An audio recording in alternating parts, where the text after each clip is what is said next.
আসসালামু আলাইকুম সুপ্রিয় শিক্ষক মণ্ডলী, আশা করি আপনারা ভালো আছেন।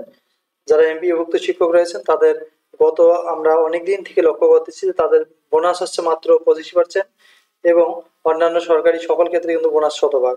তাই 25% বোনাস থেকে বৃদ্ধি পেয়ে এখন বর্তমানে আরো 25% অ্যাড হতে যাচ্ছে, যেটা 50%। এরপরেও শিক্ষকরা চাচ্ছে না যে আসলে এই ধরনের বৈষম্য থাক, যে সবাই যাতে শতভাগ বোনাস পায়, সেজন্য তারা আন্দোলন চালিয়ে যাচ্ছে এবং আশা করা হচ্ছে খুব শীঘ্রই এই আন্দোলন কার্যকর হবে। এবং 18তমরাও ভাগ্যবান, যেহেতু আপনারা দেখতেছেন যে আপনারা নাই আসতে দেখতেছেন বোনাস অলরেডি 25% বৃদ্ধি পাচ্ছে।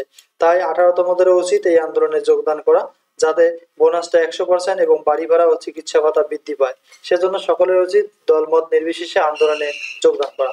বেসরকারি এমপিও শিক্ষকদের জন্য সুখবর দিল অর্থ মন্ত্রণালয়।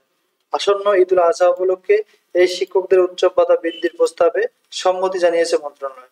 এর ফলে দেশের প্রায় 5 লক্ষাধিক বেসরকারি শিক্ষক এবার বর্ধিত হারে উচ্চ ভাতা পাবে। গত 14 মে 2025 তারিখে অর্থ মন্ত্রণালয়ের অর্থ বিভাগের সিনিয়র সহকারী সচিব শাহরিয়ার জামিল স্বাক্ষরিত একটি চিঠি শিক্ষা মন্ত্রণালয়ের সিনিয়র সচিবের কাছে পাঠানো হয়েছে। এই চিঠির মাধ্যমেই বেসরকারি এমপিওভুক্ত শিক্ষকদের উচ্চ ভাতা বৃদ্ধির সরকারি সিদ্ধান্তের আনুষ্ঠানিক ঘোষণা করা হয়।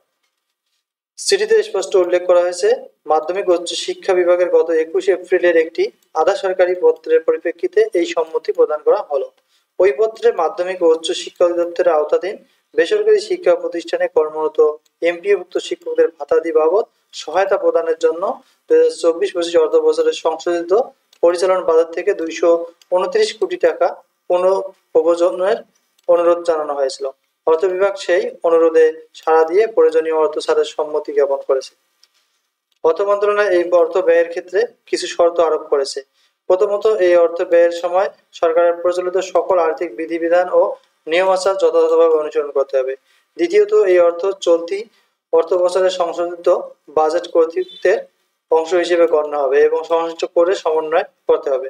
তৃতীয়ত, যে কোড সমূহ থেকে এই অর্থ পুনঃ উপযোজন করা হয়েছে সেই কোড সমূহে পরবর্তীতে অতিরিক্ত বরাদ্দ দাবি করা যাবে না। সবশেষে, প্রশাসনিক বিভাগ কর্তৃক জারিকৃত সরকারি আদেশের 2টি কপি পৃষ্ঠাঙ্কনের জন্য অর্থ বিভাগে প্রেরণ করতে হবে।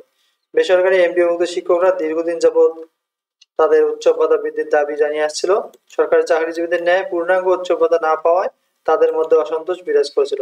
এই পরিস্থিতিতে অর্থ মন্ত্রণালয় এই সম্মতি শিক্ষকদের জন্য উৎসবের আগে একটি বড় ধরনের খুশির খবর নিয়ে এসেছেন। তারপরেও শিক্ষকরা আসলে সন্তুষ্ট নয়, কারণ শিক্ষকদের দাবি হচ্ছে শতভাগ বোনাস দিতে হবে এবং বাড়ি ভাড়া ও চিকিৎসা ভাতা দিতে হবে। তো আপনারা জানেন, আশা করা যাচ্ছে খুব শীঘ্রই এটি কার্যকর হবে এবং আমরা সামনে আরো অনেক কিছু পাওয়ার দাবিদার রয়েছি।